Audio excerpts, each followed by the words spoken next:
He had everything except someone to come home to. Daniel Whitmore was a millionaire CEO whose name shaped skylines. But at night, he dined alone in silence, 8 years widowed, one heart locked away, no second chances. Then came Claire Bennett, 36, newly divorced, working 2 jobs while caring for a mother who no longer remembered her name. 2 broken lives, one quiet office, and a question that would change everything. What do you do when love returns not with fireworks, but with folded laundry, lukewarm tea, and a gentle hand on your worst day? Would you open the door or protect the walls that once kept you safe? This isn't a story about perfect people. It's about people who stay, who forgive, who learn that sometimes the greatest kind of love is the one that grows slowly. If this story touches your heart, let us know in the comments. And if you'd like more gentle beast healing stories like this, subscribe and stay a while. Now, let me tell you about the man behind the glass. He had everything: money, prestige, a name etched into city skylines. But no one ever asked who Daniel Whitmore went home to at the end of the day. Most didn't even consider that question worth asking. From the outside, Daniel's life looked perfectly constructed, like one of the many buildings his firm had designed across the Pacific Northwest. Sleek lines, impeccable finishes, no mess in sight. But anyone who ever stepped into his private office on the top floor of Whitmore Design might have noticed the stillness. Not the meditative kind, but the kind that whispered of something missing, something long gone. He stood the Friday morning by the wall of glass that faced Lake Union. Seattle's clouds hung low, softening the edges of the skyline. Below, the world moved, traffic pulsed, people hurried. But up here, it was quiet, always quiet. Daniel, now 45, had lived in silence so long it had become its own language. The office behind him was an architect's dream walnut desk, imported from Italy, shelves lined with design books, and a single photograph flipped face down in the drawer he rarely opened. A hint of lavender from the leather-bound notebook on his desk, a gift from a client. Unopened, everything was curated, everything in place, just as he liked it, except the people. He was on his 4th executive assistant in less than a year. The last one had left without finishing the 2-week notice. Too much pressure, she said, not enough acknowledgement. Some might have said Daniel was demanding, others, heartless. But he preferred precision. There was no space in his world for clutter or emotion. 8 years ago, his wife, Sarah, had died in a car accident on the I-5 coming home from visiting her sister in Portland. A drunk driver, middle of the day, no one expected it. One moment, she was texting Daniel to say she'd picked up his favorite jam from that little farm shop she loved. The next, she was gone. After the funeral, he returned to work the following Monday. People called it strength. He called it survival. He never spoke of Sarah again, not to family, not to friends, not to himself. The world moved on, and so did he, building one award-winning project after another. The business grew. His name graced the covers of architecture magazines. And still, at night, he went home to a house built for 2 but lived in by 1. His days were long, filled with blueprints, meetings, and impossible deadlines. His nights were longer. There were no photographs on the walls of his home, no family gatherings, no lingering sense of dinner cooked for 2. He ate takeout in silence, read reports by the firelight, and fell asleep in a bed that hadn't known warmth in nearly a decade. That morning, the phone rang. Daniel didn't move at first. His eyes stayed on the lake, where a lone kayak cut through the water, steady, controlled, efficient. The phone rang again. He walked over, pressed the speaker. "Daniel," came the voice of his younger brother. "Tom, cheerful, as always. Just wanted to check if you're coming tomorrow. Everyone will be there. Mom's been asking about you." Daniel sat in his chair, spine straight. "I have deadlines." Tom sighed. "You always have deadlines. Because buildings don't design themselves." A pause. "She misses you. You know, I know." Daniel's voice stayed flat. "Give her my best. She doesn't need your best. She needs her son." Daniel didn't respond. The silence stretched long enough for Tom to say, "Quieter this time. At some point. You'll run out of excuses. I'll let you know if that happens," Daniel said, then ended the call. He sat still for a long time afterward. The silence in the room grew heavier, as if Sarah's absence had become a presence all its own. He leaned back, eyes closed, letting the soft hum of the HVAC system fill the void. Later that afternoon, HR buzzed in. "Mr. Whitmore, just confirming the new temp assistant starts Monday morning. Her file's in your inbox." He barely looked up, noted. The voice on the line hesitated. "Would you like to meet her briefly before she starts?" "No need." Another pause. "Well, her name is Claire Bennett. Background in education, recently transitioned into admin work. She's different from the others." Daniel glanced at the screen. The name meant nothing. It was just another folder, another person passing through. Let's hope she lasts longer than a month.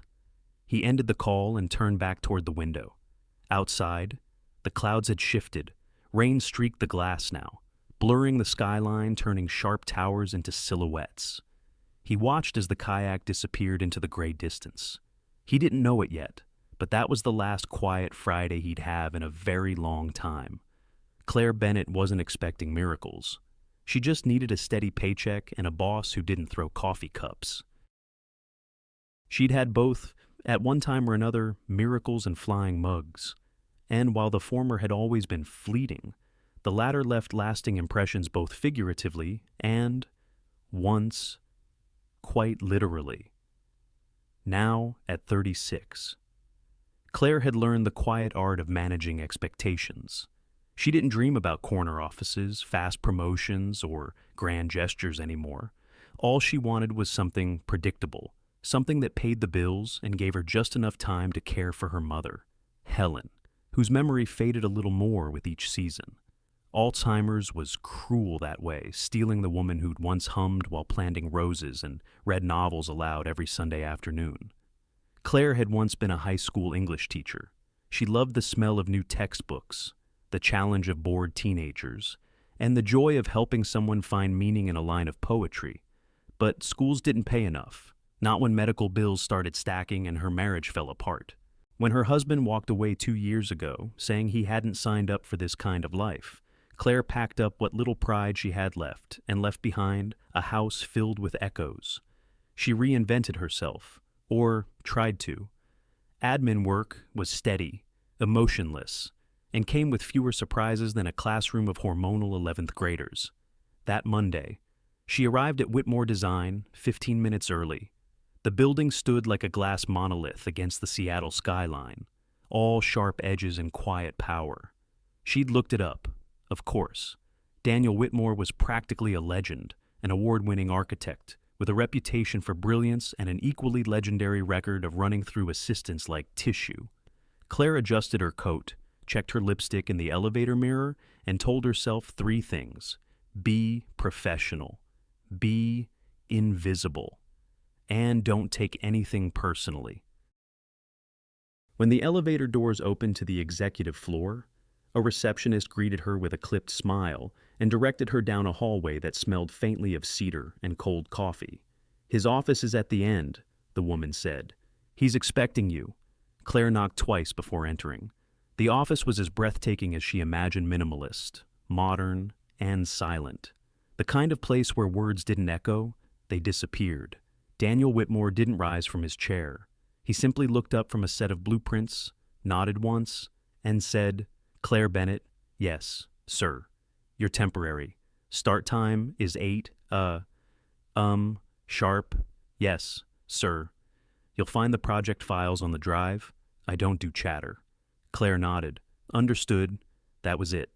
3 sentences, no handshake, no welcome. She didn't take it personally. Instead, she moved to the desk that had clearly been vacated in a hurry. The chair was still slightly turned, as if the last assistant had walked out mid-sentence. Claire sat down, placed her bag beneath the desk, and began to arrange her space. No scented candles, no motivational quotes, no family pictures except one small frame she kept tucked in the corner. a photo of her mother from 5 years ago, before the illness took root. Smiling, eyes bright, holding a book in one hand and a watering can in the other. That version of Helen still lived in Claire's mind.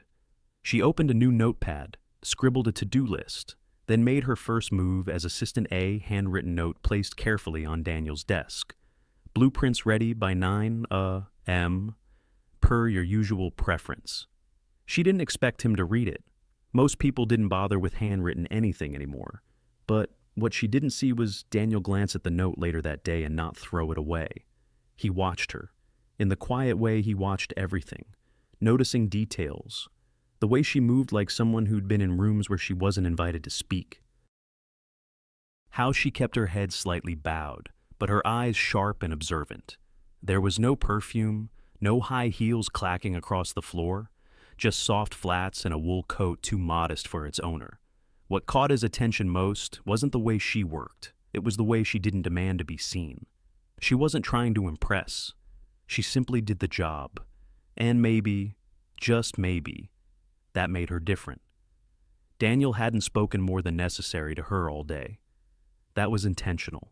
He'd built walls not just with steel and glass, but with silence. Silence kept things clean, safe. But when he looked down at the note again that evening, something stirred a memory of Sarah's handwriting on grocery lists, loopy and soft. Claire's was different, clean, precise, but the human touch was there, and it was unsettling. He left the note where it was, Claire. Meanwhile, packed her things at exactly 5:02 p.m., not rushed, not dragging, just efficient. She glanced once toward the office door, saw that Daniel hadn't moved, then slipped out without a sound. The elevator ride down was quiet. By the time she stepped out onto the rainy sidewalk, she had already set her mind for tomorrow. She didn't know if she'd last a week, a month, or longer. But she did know this. She wasn't afraid of silence. She had lived with it for years, and maybe that was why. Upstairs in his office, Daniel Whitmore didn't throw away the note she left. He placed it into the top drawer instead, right next to the pen he never used. Sometimes, it's not the grand gestures that shift a man's heart, but a cup of chamomile tea at 8 p.m. So, by the end of her first week, Claire Bennett had already figured out more about Daniel Whitmore than any onboarding document could teach. He wasn't someone who enjoyed pleasantries. He despised being interrupted mid-thought. He valued structure, precision, and silence. And Claire, as life had taught her, knew how to live in silence. She'd been practicing it for years, first through the breakdown of her marriage, then in the quiet hours sitting beside her mother, whose memories seemed to disappear like sand slipping through fingers. Claire had grown used to finding peace in the unspoken. So, when she started at Whitmore Design, she didn't try to impress Daniel. She didn't compliment his suits or linger with questions. Instead, she observed, she noticed the smallest things, like how he always placed his pen perfectly parallel to the edge of his desk, how he preferred holding physical documents, even though the entire firm had long switched to tablets, and how, every day at precisely 3:15 he stepped away from his computer to stare out the window, never longer than 60 seconds. She also noticed the change from coffee to tea late in the day. Not herbal blends with complicated names, just plain chamomile. No sugar, no lemon. The next day, Claire made sure chamomile tea bags were stocked in the break room. She didn't announce it, didn't write a note. She just made sure it was there.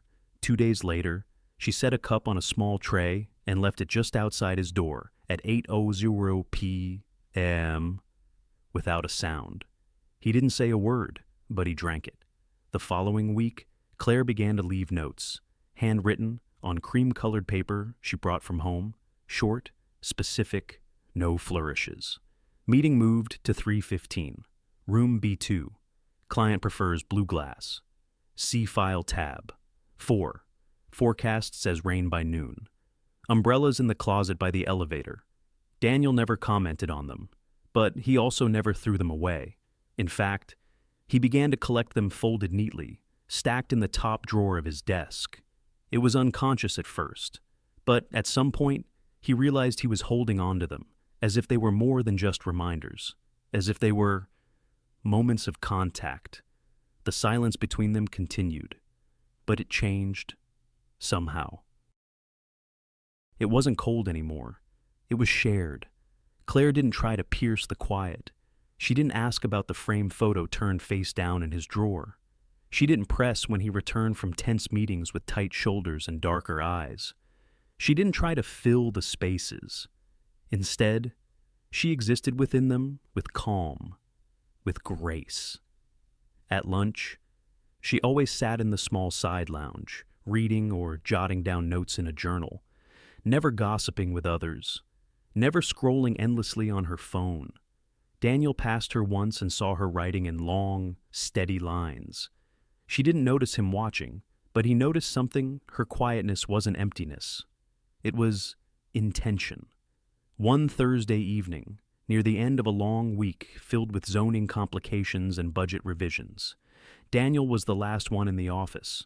The lights in the hallway had dimmed automatically, casting a golden hue across the floor. Rain tapped lightly on the window panes. His back ached, his head throbbed, and there it was again, a cup of chamomile, and something new, a small plastic container, neatly sealed, inside, 2 oatmeal cookies, speckled with raisins and dusted with cinnamon. A sticky note was placed on top. For long nights, he stared at it longer than he intended to.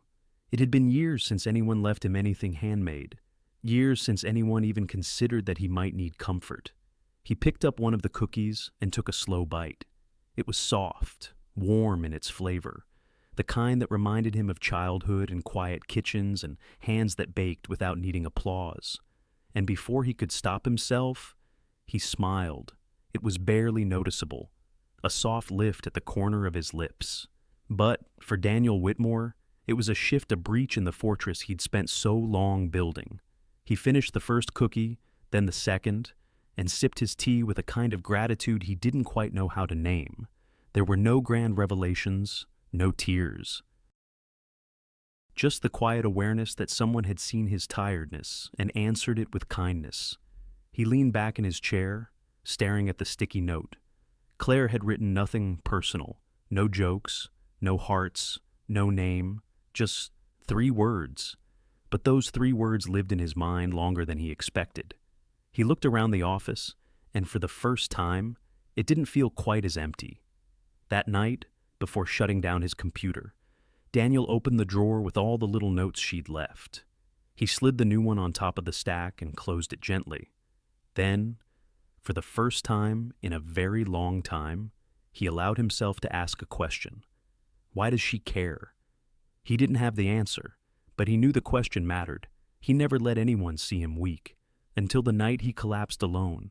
It had started as just another long day.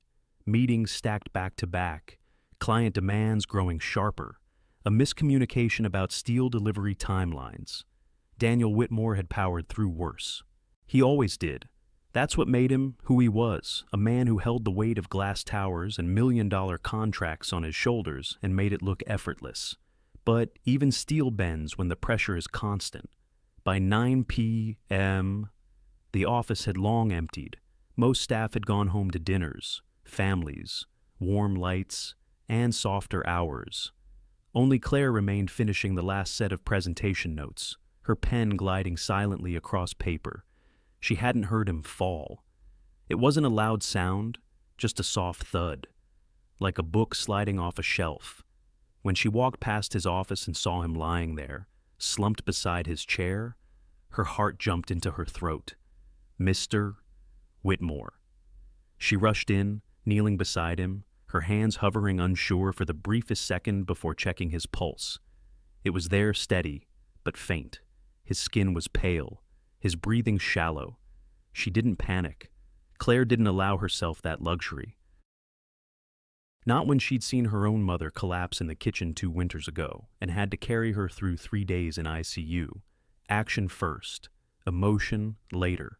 She found his keys on the desk, propped him gently into his coat, and, with the help of a security guard, managed to get him into her car. The drive to his home was quiet.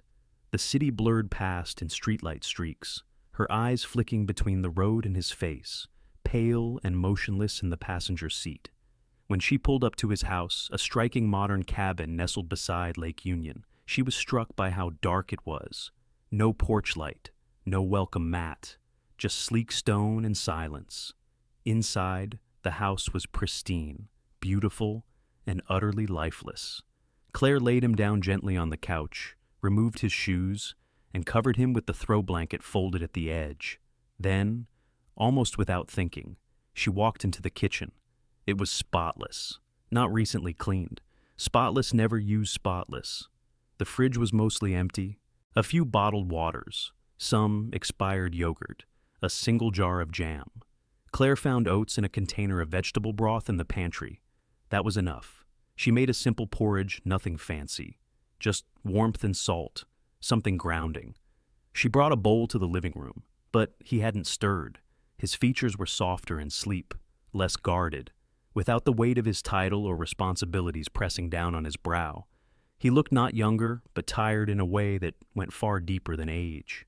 A folded blanket had slipped from the back of the couch when she leaned to check his temperature again. As she bent to pick it up, her hand brushed against the edge of a small wooden box tucked beneath the coffee table. It wasn't locked. It didn't even look hidden, just forgotten. Curiosity flickered, then guilt. But her fingers had already lifted the lid. Inside was a black and white photograph of a woman, smiling, beautiful, her arms wrapped around Daniel in a candid sunlit moment. There were other photos too, beach trips, birthdays, ordinary mornings, and in the very back, a hospital wristband and a sympathy card, unopened. Claire inhaled softly.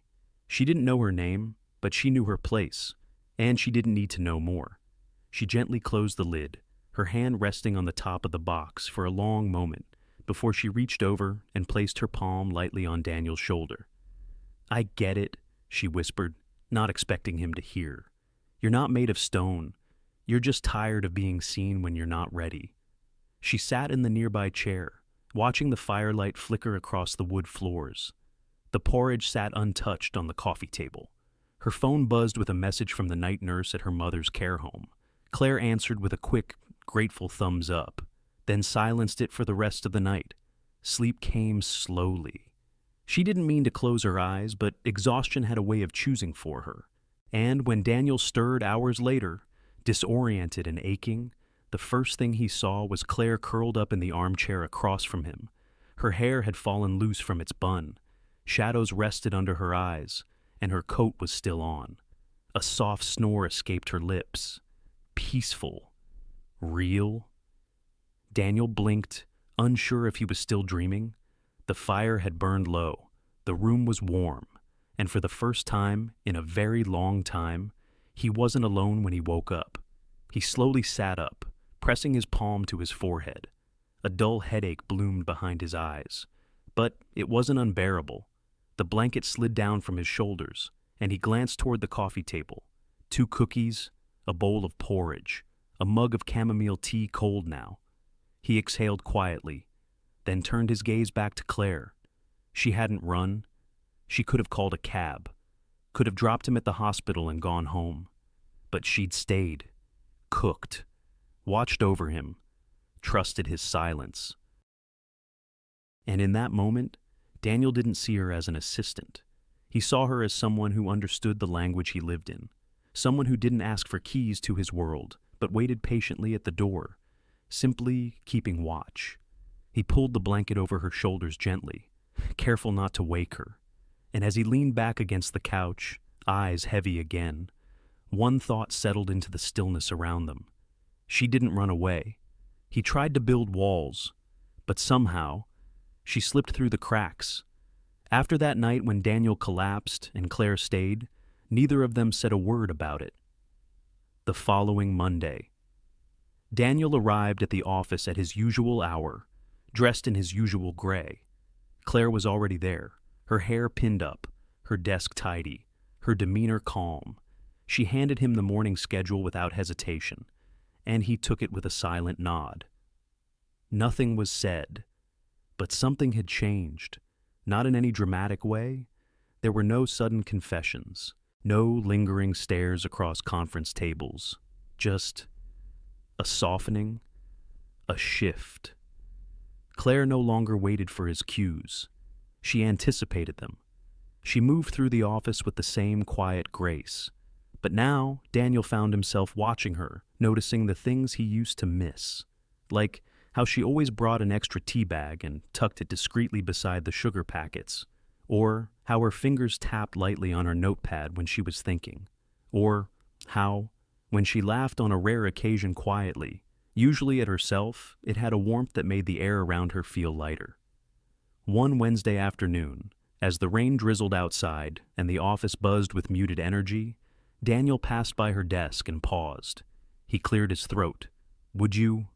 He stopped, adjusting his cuffs. "Lunch." Claire looked up. "Now?" "Yes," he said, as if the word tasted strange in his mouth. She smiled, almost imperceptibly. "Sure." They walked across the street to a small cafe that Daniel had passed hundreds of times but never stepped into. It was simple warm wood interiors, handwritten menus, the faint smell of rosemary and fresh bread. They sat by the window. For a while, neither spoke. Claire stirred her soup. Daniel sipped his coffee. And then, slowly, words began to find their way. She told him about her mother, how she used to teach piano, how she still hummed melodies from old church hymns, even when she no longer remembered Claire's name. "She's in a good place," Claire said, folding her napkin. "The nurses are kind. I visit every day after work. Even if she doesn't recognize me, I think something in her still knows." Daniel listened. Not the kind of listening people do while waiting to speak, but the kind that holds space. He didn't interrupt, didn't offer platitudes, and Claire, in return, didn't dramatize her story. She spoke with clarity, as if she'd rehearsed the words in silence long before.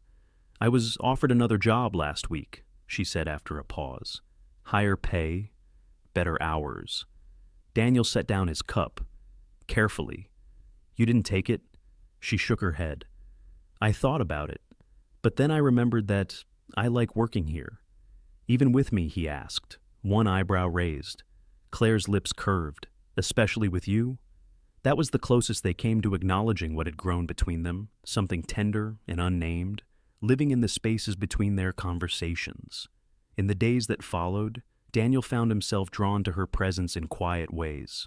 He began leaving notes, too short ones, sometimes a single word scribbled on her reports. "Good work. Well caught. Thanks."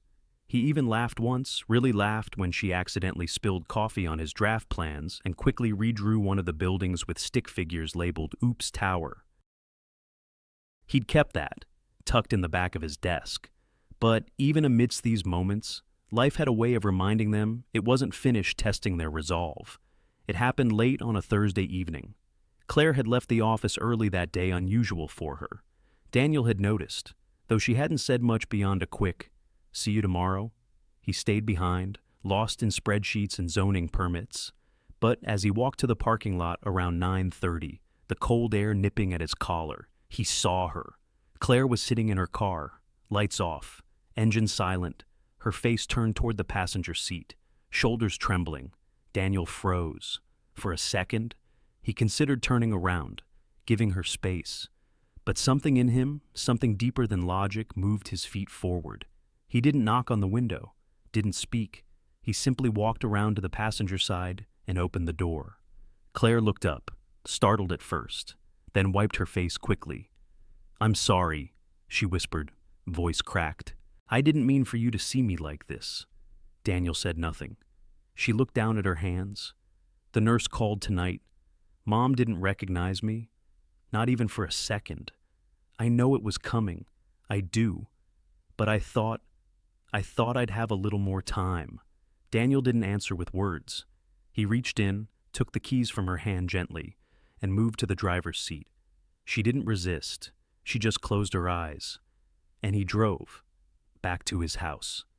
The same quiet street, the same silent walls.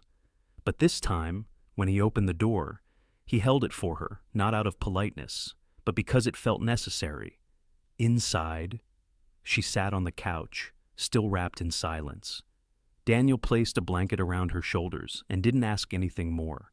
They sat like that for a long time. No tea, no notes, no plans, just two people, one breaking, one staying. Love grows quietly until fear shouts it down. Spring had only just touched the windows of Whitmore Design. Outside, cherry blossoms bloomed in soft defiance of the gray Seattle drizzle. Inside, fluorescent lights buzzed low and indifferent, casting long shadows across polished floors and quiet tension. Daniel hadn't told her about the meeting. Bradley Klein had come in that morning with a silk tie, a folder full of numbers, and a vision grander than Daniel cared to admit. His words were slick, like rain on marble. "You've built something beautiful, Daniel, but it's time to scale. Austin, Denver, maybe even Toronto." Daniel folded his hands. "At what cost?" Bradley smiled, streamlining. Every great leap comes with recalibration. The folder opened like a trap. Inside flowcharts, forecasts, staffing models. It looked logical, clean, clinical, and there, 3 pages in, under administrative support, Seattle was her name. Claire Bennett, position redundant. Daniel's pulse quickened. He said nothing. Bradley kept talking about margins, efficiency, the illusion of irreplaceability. "People adapt," he said, sipping espresso from a gold-rimmed cup. "Or they move on." Daniel didn't agree, but he didn't disagree either. Not yet, because a part of him, a cowardly part, believed this might be easier, cleaner. Claire had always deserved more than the silent corners of his life. Maybe this was the nudge she needed to take it. He told himself this was protection. What he didn't realize was that silence could wound more deeply than rejection. Claire had sensed it days before the folder appeared. A subtle withdrawal, fewer glances, fewer notes, lunches skipped without reason. When she brought him his usual evening tea, he barely looked up. She didn't confront him, not right away. She waited, hoped it was stress, deadlines, his way of recoiling when things got too close. Until the afternoon she found the report. It was left by mistake half-printed, still warm from the copier. She wasn't looking for it, but the title Restructuring Plan Q2 jumped out like a warning bell. She skimmed quickly, heart pounding, until her eyes found her name. Underlined twice, recommended for early dismissal. She read it 3 times. Then she stood quietly, walked to the break room, poured herself a glass of water she didn't drink, and returned to her desk. Daniel passed by 10 minutes later. She didn't look up. She didn't cry. Not in the office. She waited until she was home, in the small studio apartment she shared with a rotating cycle of floral-scented candles and her mother's fading photo on the mantel. Then, sitting on the edge of her bed, still wearing her coat, she wept. Not because she'd lost the job, but because she'd thought foolishly that maybe she meant something more. That night, she packed a small box with her belongings, a pen Daniel had once lent her and forgotten, the dried lavender from their first client win, and the ceramic mug she never used but kept on her desk like a promise of permanence. The next morning, Daniel arrived to an office that felt colder. Claire's desk was empty, the chair tucked in, her drawer left open just enough to reveal it was bare. On top sat a sealed envelope and the office keys. He stared at it for a long time before picking it up. Inside, a letter handwritten in her usual neat, slanted script. "Daniel, I wasn't expecting permanence. I never asked for it. But somewhere along the way, I started to believe in the quiet you offered. I learned to read your silences, to find comfort in them. That's why this silence, this distance feels louder than anything else. I found the report. I saw the list. I understand what I mean to this company. What I thought I meant to you, you don't have to explain. I'm not asking you to. I just needed you to know this. You didn't lose me, Daniel. You just never dared to hold on. Claire." He read it again and again, each word carved into him with quiet precision. He didn't move for a long time. The building emptied slowly around him, footsteps fading like the final notes of a melody he couldn't quite name. Outside, the rain returned, tapping gently on the glass like someone too polite to knock hard. He looked around the office, the neat surfaces, the sterile light, and realized how empty it felt without the quiet hum of her presence, without the steady rhythm of her steps, the smell of herbal tea, the soft scratch of her pen across paper. All the things he thought he didn't notice. He sat down in her empty chair, and for the first time in years, he let himself feel something that wasn't strategy or control or calculated detachment. It was loss. And he had no one to blame but himself, because Claire hadn't walked away in anger. She hadn't yelled or slammed a door. She had simply stopped waiting to matter. And now, all that remained was a letter, a key, and the echo of everything he never said. She left, but pieces of her stayed behind. The following Monday, Daniel arrived at the office earlier than usual, not because of meetings, not because of urgency, but because the quiet had grown unbearable. Claire's desk was still there untouched, like a room no one dared enter after someone left. The little plant she'd tried to revive sat in the corner, brown at the edges. Her drawer, once carefully organized, now lay ajar, half full of empty envelopes and forgotten pens. Daniel sat down in her chair. It creaked slightly under his weight. He didn't know what he was looking for. Maybe nothing. Maybe everything. But as he opened the bottom drawer, something caught his eye, a thick folder, labeled in Claire's handwriting, Community Library Project, Pilot Proposal. He opened it slowly. Inside were pages of research, handwritten notes, and architectural sketches, clear, intentional, filled with care. At the center was an idea that somehow felt too quiet to have made it this far, without help: a mobile library and gathering space for senior citizens, especially those living in assisted care with limited access to stimulation and connection. The idea wasn't flashy, it wasn't profitable, but it was beautiful. There were quotes from residents Claire had spoken to, drawings of a cozy book nook with built-in speakers for audiobooks, a handwritten line underlined twice. They may forget our names, but they remember kindness. Daniel felt something twist in his chest. She had dreamed beyond spreadsheets and floor plans. She'd seen people, and he had missed all of this. Later that day, without telling anyone, Daniel drove to Evergreen Home, the assisted living facility listed in the proposal, the same one he remembered from Claire's quiet admissions about her mother. The front garden was in bloom, with pale daffodils and wind chimes tinkling softly in the breeze. Inside, the air smelled like chamomile and clean sheets. At the front desk, he asked for Helen Bennett. The nurse blinked, surprised. Claire's mother. He nodded. The woman's expression softened. She's resting now, but you're welcome to sit with her. Daniel hesitated. Actually, I wanted to ask about Claire. The nurse smiled gently, knowingly. She's here nearly every evening, reads to not just her mom, but to anyone who wants company. Mr.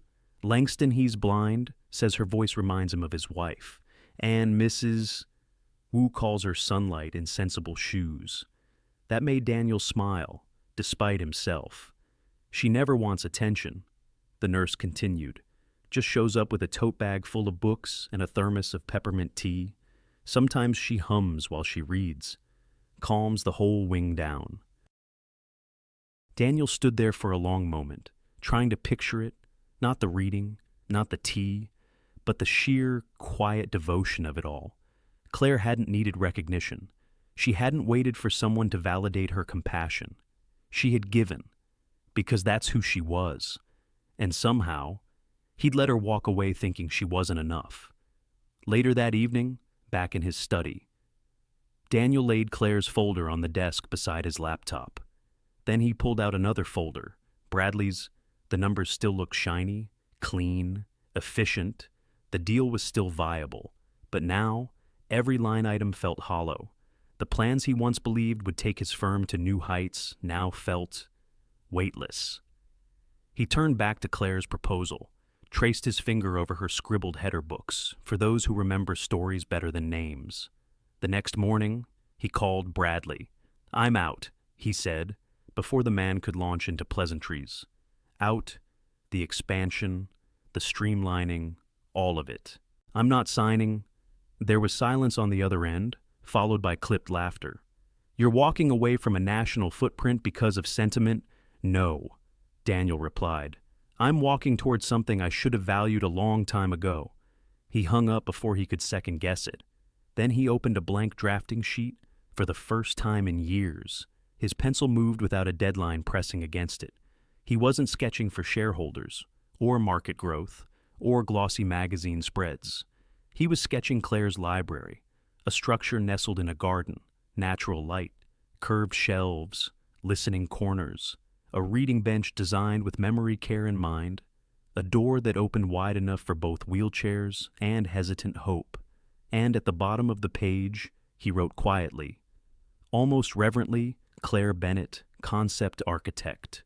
He would call the board tomorrow. He would rewrite the company's vision statement. He would build this, not for profit, not to impress, but because some dreams were never meant to stay buried in drawers. Some truths are easier written than said. Daniel had never been a man of letters. Blueprints, yes. Design proposals, certainly. Emails, reluctantly. But letters, honest, handwritten letters meant to carry the weight of feeling. They terrified him. And yet, one quiet evening as dusk settled over Lake Union, he found himself at his desk with a fountain pen in hand, staring at an untouched sheet of cream stationery. The house was silent, Claire's absence sharper than the shadows now stretching across the floor. He had tried to busy himself all week, poring over her community library proposal, redrawing its lines, calculating materials. But when night fell, and there was nothing left to organize, her voice came back in quiet fragments. They may forget names, but they remember kindness. For long nights, a note taped to oatmeal cookies. "You didn't lose me, Daniel. You just never dared to hold on." And so the pen moved, almost against his will. "Claire, there are words I should have said out loud. I didn't. Not because they weren't true, but because they were too big for the silence I had grown used to. You saw me without decoration, without success, and you stayed. And I, in all my caution, mistook your loyalty for something temporary. I protected the edges of my life so tightly, I didn't notice when it hollowed out in the center." He paused, stared out the window. The sky had turned soft with twilight, scattered with a few early stars. "I miss the sound of your steps outside my office. I miss your notes written on real paper. I miss who I started becoming when you were around." He stopped writing, didn't sign it, didn't fold it, just left it there naked and vulnerable on the desk, beside her old proposal. Over the next few weeks, Daniel made quiet changes to his life. He began visiting Evergreen Home regularly, not always to see Helen. Bennett Claire's mother rarely recognized visitors now, but to volunteer, to listen, to step outside his carefully structured world. Sometimes he read aloud to the residents. Other times, he helped repaint a neglected wall in the dining hall, or walked with Mr. Langston, who used a cane and liked talking about baseball games from the 60s. Claire's presence lingered in small ways, in the dog-eared books tucked into donated shelves, in a faded calendar pinned to a corkboard. Story Hour with Claire, Thursdays, 6 p.m. In a stack of thank you notes from families who'd met her only once but remembered her voice. The staff spoke of her in warm, hushed tones. She never wanted to stand out. One nurse said, she just wanted people to feel remembered. Daniel didn't ask about her directly. He didn't need to. He could feel her in every corner. Then came the afternoon of the community fundraiser, an event hosted by the garden Claire had mentioned once in passing, where her library proposal had been quietly championed by others. Daniel attended without announcement. He arrived early, helped carry folding chairs, even arranged lemon bars on a plastic tray. And then he saw her. Across the garden, near the makeshift book donation table, in a pale blue dress that caught the wind just enough to reveal how thin she'd become. Her hair was loosely tied back, her face paler than he remembered, but calm. Claire. He stopped mid-step. She looked up, registering him in that strange, suspended way someone recognizes both familiarity and pain. Neither moved, neither smiled. It had been weeks, but some wounds didn't heal in days. After a long moment, Claire walked over, not hurried, not hesitant, just steady. They stood in silence, surrounded by the soft chatter of donors and volunteers. Then, without a word, she reached into her bag and handed him a folder, the same one. Her original proposal worn, annotated, slightly stained in one corner from tea or rain. Daniel took it with both hands, unsure what to say. Her gaze held his for just a beat longer before she turned to greet an elderly woman nearby, offering her an arm to lean on. And just like that, she was gone again. Present, but distant. Near, but unreachable. Daniel left soon after. He didn't stay for speeches or applause. That night, back in the quiet of his lake house, he reopened the letter. He hadn't dared read it again until now. It was all still true, every word, but it wasn't complete. He reached for the pen, the same one he'd used before, and added a single line at the bottom, "Come home." He folded it carefully this time, slipped it into an envelope, wrote her name on the front, but didn't seal it, not yet. She was never his employee. She was always his missing piece. The studio was nothing like the glass-walled office she remembered. Gone were the sleek partitions, the echoing silence, the sterile elegance of perfection. In its place stood a wooden-beamed structure tucked into a quiet patch of land on the edge of Seattle's Arboretum, an open space with large windows, a skylight that spilled soft light over drawing tables, and wide, welcoming benches crafted from reclaimed cedar. Claire stood just outside the threshold, her fingers brushing against the grain of the doorframe. She hadn't planned on coming. She'd received the envelope that morning, Daniel's letter handwritten, unsigned, except for two final words. Come home. No demand, no explanation, just an invitation, and somehow, after reading it 5 times, folding and unfolding the page until the creases softened, she found her feet taking her here, now. She stood silently, the envelope still tucked inside her bag, heart pounding in a way she hadn't expected. Inside, Daniel sat alone at one of the low tables, a mug beside him, plans rolled out but forgotten. He looked up the moment she stepped in. Their eyes met, and this time, neither of them looked away. Claire didn't speak, neither did he, but his posture shifted. He stood slowly, uncertainly. The usual mask was gone, no stern CEO presence, no guarded pride, just Daniel, plain, quiet, waiting. He began, then stopped. She took a step forward. I'm sorry, he said finally. Not because it cost me comfort, or routine, or even your help. He swallowed hard. I'm sorry because I was afraid of needing you, of being seen, of the ache that came with caring. Claire listened, her expression unreadable, but not closed. I kept telling myself I was protecting something. He continued, but really, I was just hiding. There was a pause. The quiet between them held more than words ever could. Claire stepped closer. She didn't offer forgiveness, didn't fill the space with reassurances. Instead, she did something far simpler, far braver. She reached out and gently laid her hand over his. The moment cracked something open. Daniel didn't flinch. He didn't pull away. Instead, he turned his palm upward and held on, fingers laced together in a way that felt more intimate than any confession. A long breath passed between them. I almost let you go, he whispered. You did let me go, Claire said softly. But I never really left. The wind stirred through the skylight above them, rustling the edges of papers on the table. Somewhere outside, birdsong drifted in like a memory of spring. Daniel looked down at their joined hands. I kept building things, he said, but none of them felt like home. Claire smiled, just barely. I built walls, she admitted, quiet ones, polite ones. I told myself it was safer, that caring was optional. He looked at her then, fully seeing not the calm assistant, not the quiet woman who had slipped into his life, but the person who had quietly stitched herself into the rhythm of his days. I missed everything about you, he said, and I missed what we never got the chance to be, she replied. That truth settled gently between them like the settling of snow, soft and inevitable. There was no dramatic kiss, no trembling declarations, just a pause, just honesty, just two people brave enough to stand still and feel it.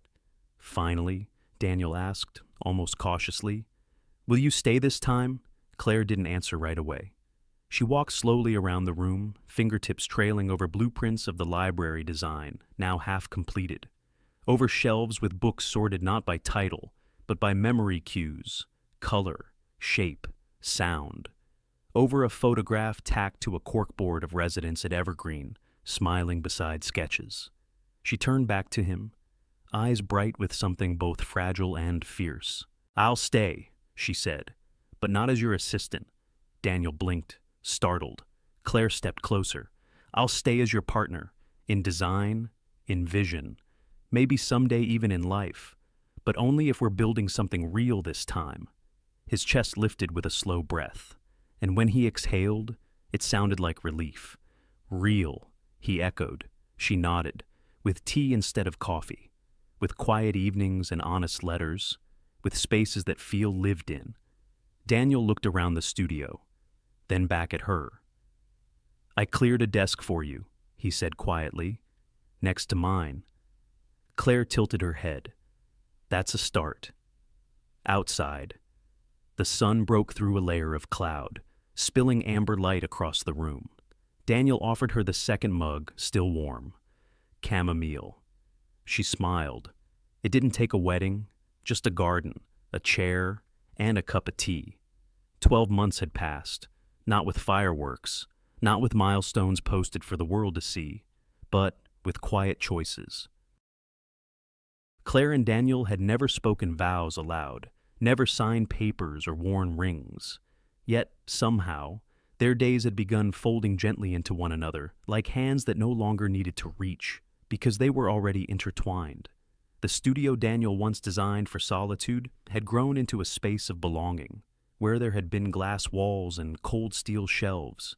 Now there were planters filled with herbs, bookshelves lined with well-loved volumes, and long communal tables where elders came to share stories, paint quietly, or simply sit without expectation.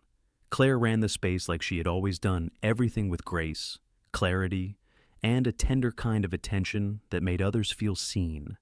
Twice a week, buses from the Evergreen home arrived, bringing with them wheelchairs, walking sticks, and weathered hands that had lived long, complicated lives. Claire was there to greet each one. She knew their names, remembered their preferences. Ruth liked her tea with lemon. Mr. Barlow refused to wear his hearing aids, but never missed a chess game. And Mrs. McCarthy, who rarely spoke, always smiled when Claire placed a knitting basket in her lap. Daniel often watched from the side, his heart growing softer with each visit. He still worked on designs, still met clients, but much of his focus had shifted. The firm now supported multiple community initiatives.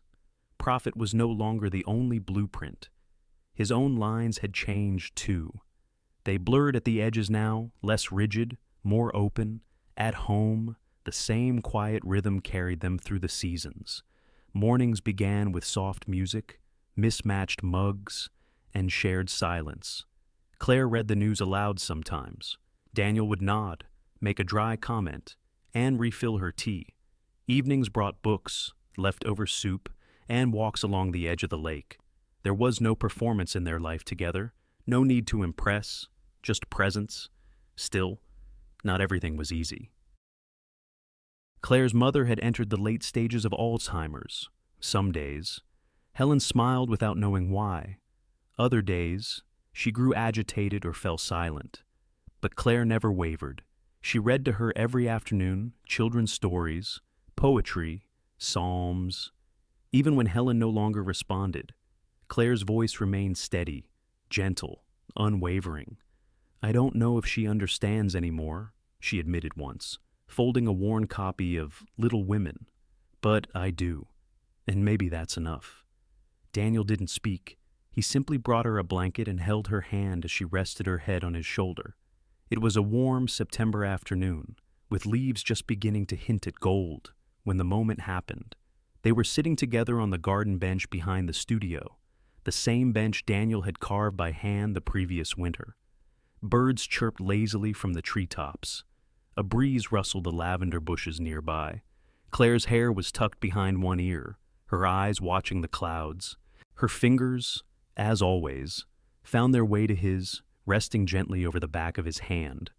"I was thinking," she said softly, "about how none of this was planned." Daniel looked at her profile, calm and familiar, like a poem he had finally learned to recite by heart. "I didn't come here expecting anything," she continued. "Just a paycheck. Just peace." He gave a small smile. "You gave us both more than that."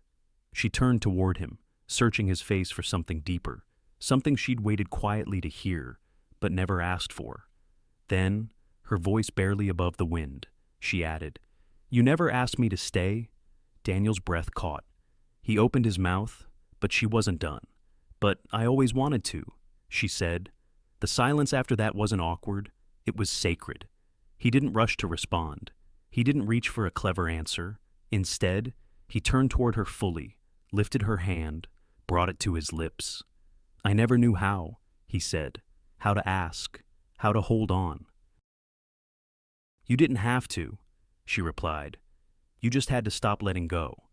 They stayed there until the shadows grew long and golden. The hum of bees softened, replaced by the creak of garden chairs and the distant sound of wind chimes strung between the trees. Daniel looked out toward the studio, now quiet, full of memory, and then he looked beside him, at the woman who had come into his life without noise and stayed without condition. She never needed a title. She never asked for promises. She simply remained, in the evenings, in the silence, in the empty cups refilled each morning. Claire leaned her head on his shoulder, and they sat that way for a long time, not as boss and assistant, not as broken man and healer, but as two people who had chosen each other, not through ceremony, but through the slow, deliberate practice of showing up. And for the first time in all his years, Daniel Whitmore didn't search the skyline for peace. He didn't chase it in glass towers or architectural perfection. He found it right beside him, in a garden, on a bench, with one cup of tea grown cold in his hand, and another, still warm, in hers. Sometimes, love doesn't arrive with grand gestures or sweeping declarations. It comes in the form of steady presence, a warm cup of tea, a silent ride home, a hand resting gently on yours when words are too heavy to speak. Daniel and Claire's story reminds us that the strongest love often grows in the quietest places. After loss, heartbreak, and years of solitude, they both had every reason to stay guarded. But healing doesn't always look like moving on. Sometimes, it means letting someone walk beside you, even when you're still learning how to hope again. As we grow older, we learn that time is precious, but so is gentleness. The way we show up for one another, not out of obligation, but out of quiet care, is what truly stays. You don't have to rebuild everything overnight. Sometimes, the most courageous thing you can do is to remain open to believe that, even after deep sorrow, life can surprise you with connection, purpose, and peace. Because love, when it's real, doesn't need to shout. It only needs room to stay. Thank you for spending your time with this story. If it touched your heart, even just a little, we'd be grateful if you'd give it a like, share it with someone who might need it today, and subscribe for more gentle stories that speak to the soul. Your support helps us keep telling the kinds of stories that heal, uplift, and remind us we're never too old to feel something deeply. From all of us here at Shining Stories, thank you. We'll see you in the next one.